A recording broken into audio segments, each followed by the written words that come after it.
Thank you so much for joining me here this evening. I mean, huge news. You have your first ever concert film coming out worldwide. How did that come about? Like that is something big that not a lot of bands get to do, especially a band from Sweden.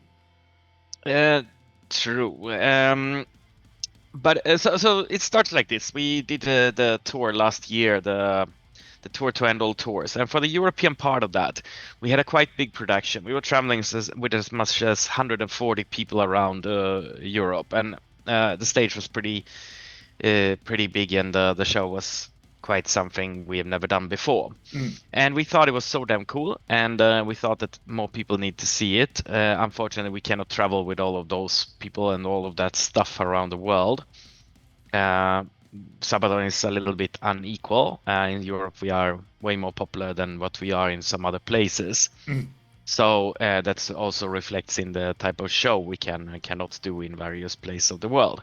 But uh, so we decided we want to record it, and we actually recorded several shows during the tour, but we decided to go for the one from Amsterdam for the concert film because it was partly okay. It was the biggest show on the tour, which is one way of doing it, but it's also very modern and beautiful and nice arena, Mm. which makes life easy to make a good filming. Yes, and I've been lucky enough to preview the film as well, and I got to say the cinematography on it was beautiful. The big wide angle shots of just that whole crowd and capturing all of you on stage. I'm sure, of course, you've watched it back. Are you a little bit in awe when watching that as well? Did it kind of like, did it hit home as like, this is something really good? I'm glad we can show this to the world. So after the tour, we kind of stopped touring since. I mean, that was in March last year, Mm. March April, and after that we kind of closed down Sabaton for songwriting and other projects that we are working on. So sitting and editing that, you know, makes me feel, oh, I miss touring so damn much. So it was a little taste of all the time to look at that and feel like, oh, damn, I want to go on tour again. Obviously, we have been a little bit of it. We did a tour in a couple of months ago. We were in Mm. the America with Judas Priest, and tonight I'm flying back to America to finish up the tour with Judas Priest. So, Yep. in a couple of hours, I'm leaving. So this is my last thing I'm doing at home, basically, is doing a couple of interviews for the cinema, and then quickly packing my bags and heading off. Well, I won't keep you for too long then, because I know that it's a bit of a long flight, not as long as the Australian flight. How do you find that coming down to Australia? You've been here, I want to say it's 3, 4 times now. Do you think you'll be coming back in the near future, perhaps on a new album cycle? Yeah, we should. Yeah. So it's yeah, we are working on new music. We are working on a new album, and yes, we want to take that to Australia as well. Yeah. I cannot say when on or how because we haven't we have a lot of tour plans, but we haven't revealed anything yet. Yeah. No, of course, of course. And speaking about, like you're talking about America, how do you find the different crowds all over the world? Because you really have traveled all over the world. How do you find like a European crowd to an American crowd, or even an Australian crowd for that matter? Because you've played festivals down here as well. Yeah, yeah. No, I mean, in general, it's like relatively okay. So some countries, US is huge, Europe Yeah. is huge. So whatever happens in Sweden doesn't have it happen in Greece, for example. So Southeast Europe is usually my favorite to Yep. play in. There I find the crowd very enthusiastic, very loud, and so I like that. With the US, like now we're gonna tour with Judas Priest, it's mostly seated crowds. Mm. So not so exciting, I would say. But but yeah, so I can't really say that it's the problem of the people. Obviously, when you're touring with Judas Priest, it's gonna be a quite old audience Yep. for a lot of it. The younger audience is probably there because of us, and but nonetheless, they love the music, and I mean, it's not for everybody to jump up and down. So we're happy for anybody, but of course it's more fun to play on the stage when people are crazy and wild. And then I would go Southeast Europe or something like that. And speaking of crazy and wild, I have to go back to 2019, 30 years of Wacken, that performance on the double stage. Give me a little bit of insight into that, just a little bit, because that is got to be one of my favorite performances I have ever seen live. What a jaw-dropping experience that was. And we wanted to do something a little bit crazy, and when I presented the idea, at first people were like, "Excuse me, are you joking?" And then, but then they started to think about it, like, "Yeah, but it's so complicated." But okay, let's make it happen. And it was a bit when I explained the idea to the Wacken organizers. So I didn't tell what we're gonna do. I just said I need both stages 2 hours and no interruption and nothing. And they were like, "Yeah, okay. So how should we prepare? Don't prepare anything. We will bring you 2 cables, one speaker left, one right. That's all we will plug into your system. The rest we will take care of, and you don't need to bother about backstage. We will build our own. You don't need to think about Sabaton at all. We will come, we will play, and we will leave, and you will be impressed." And they kind of liked that idea and the pitch. And so we kept everything completely secret. We built in our hometown, in our warehouse, we have quite big space. So we built in 2 hangars. We built like one stage set up, one in another, and that's how we rehearsed. And then we kept all the equipment completely intact. Every cable, every little thing was intact. And we just moved it from Sweden down to Germany exactly as it was plugged in. So we know that we are not relying on anybody else, because technically this is a little bit complicated. Yeah. When you have to hear the both stages and the both drummers and all that stuff at the same time. So we needed to make sure that nothing technically goes wrong, and that's how we did it. We just brought every little thing, and then we plugged in left, right. And then when we left, the Wacken production team, they were like, "Wow, that was pretty impressive done." We've had a lot of smaller shows here that were complicated, and then you come and do the biggest show we've ever seen, and you make it completely uncomplicated. So hats off. Yeah, it was fun. Well, you're like an organizer's dream. Hats off to your crew as well. That's just got to be amazing to be able to do all that and just go in and have. I'm assuming nothing went wrong, because it sure didn't look like anything went wrong on that stage. Everything sounded perfect. Yeah, nothing went wrong. So yeah, of course, big thanks to our fantastic crew. Now, you're a busy man. You're off to America soon. And speaking of busy, and I want to touch on this a bit. I don't know if you've talked about it a lot, because I am a backer on the Kickstarter, your Lord of Metal game. I cannot wait for this. Like, how'd that come about? Because I like playing simulation games, and the fact that this isn't a cash for grab mobile game either, where you've got to pay to win, and it is an actual story driven PC game. How'd that come to be? Because it just seems like, wow, this should have been done years ago, but you're doing it. It's looking amazing. It's looking Thank you. Yeah, I'm also pretty happy. I mean, it was in the during Corona. So various discussions. How do we do it? Because we couldn't do Sabaton open air. Yep. So I was sitting with a couple of guys from the computer games industry, and during the lockdown, and we were discussing how can we do Sabaton open air without, like, can we do it digital? Can we do it like that?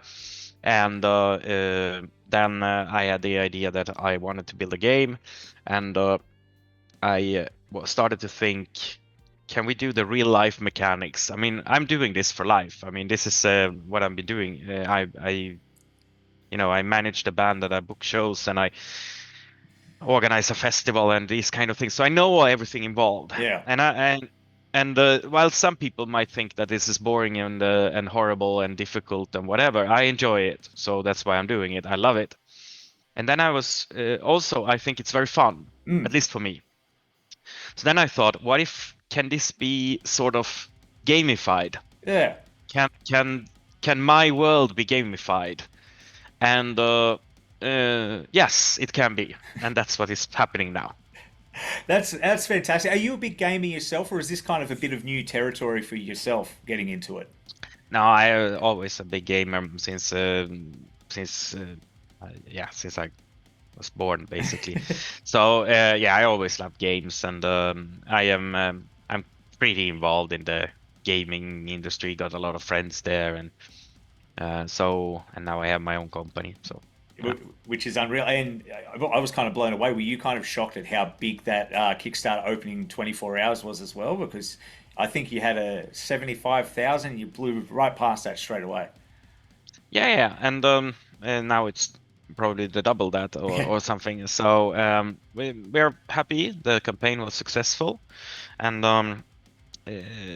had a little bit of celebration, and yeah, it's going on. It's rolling, Yep. and this definitely helps us. We now have a community which we'll work closely with to as we develop the game.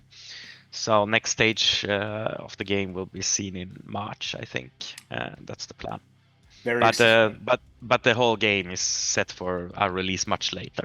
Yeah, no, but it's exciting. I'm looking forward to it. I'm just glad there's one coming out. I'll be patient and I'll wait for it. But like I said, I don't want to keep you too long today, especially since you've got to fly to America. But I do want to say, is there anything you want to say to, especially the Australian fans watching this who are going to be seeing the movie next month, who, there is new music in the future, there's possibility of tours in the future.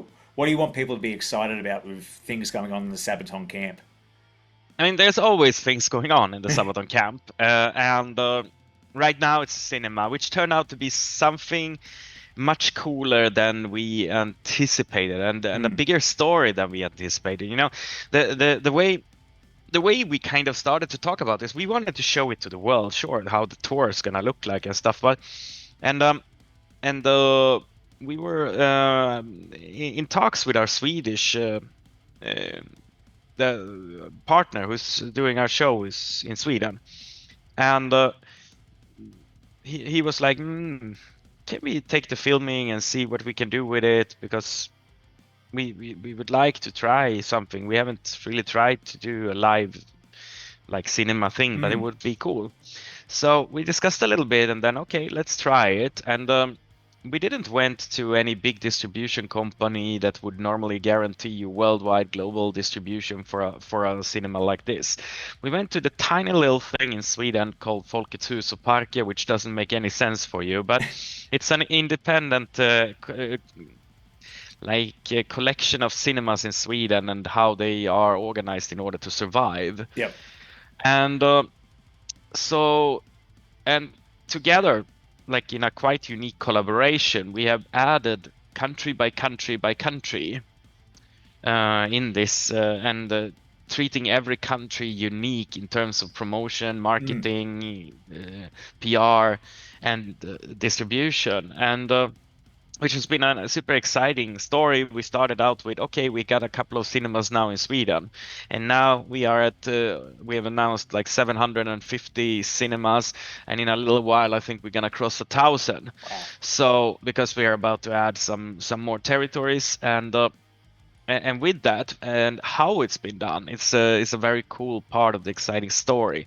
I'm super happy to see Australia being um, so many cinemas participating. Mm, There was never any guarantee, and so I spoke with somebody before from your country, and he explained that normally when there are cinemas like that, they are shown in one or two or the biggest cinemas only. But here it's quite a lot. I don't have the full count of the Australian cities, but I think there are around 40 cinemas participating or something, and this is not something that you know was forced upon them or something. These are mm, they like the idea and they choose to participate, and it's also a fan-grown thing, because fans, we do not know how to reach all these yeah. cinemas, and we do not have, as I said, a big distribution. So a lot of it is suggestions by fans as well, and the cinemas are like, wow, that sounds fun, okay, let's check it out, and then we are happy to accommodate and help them.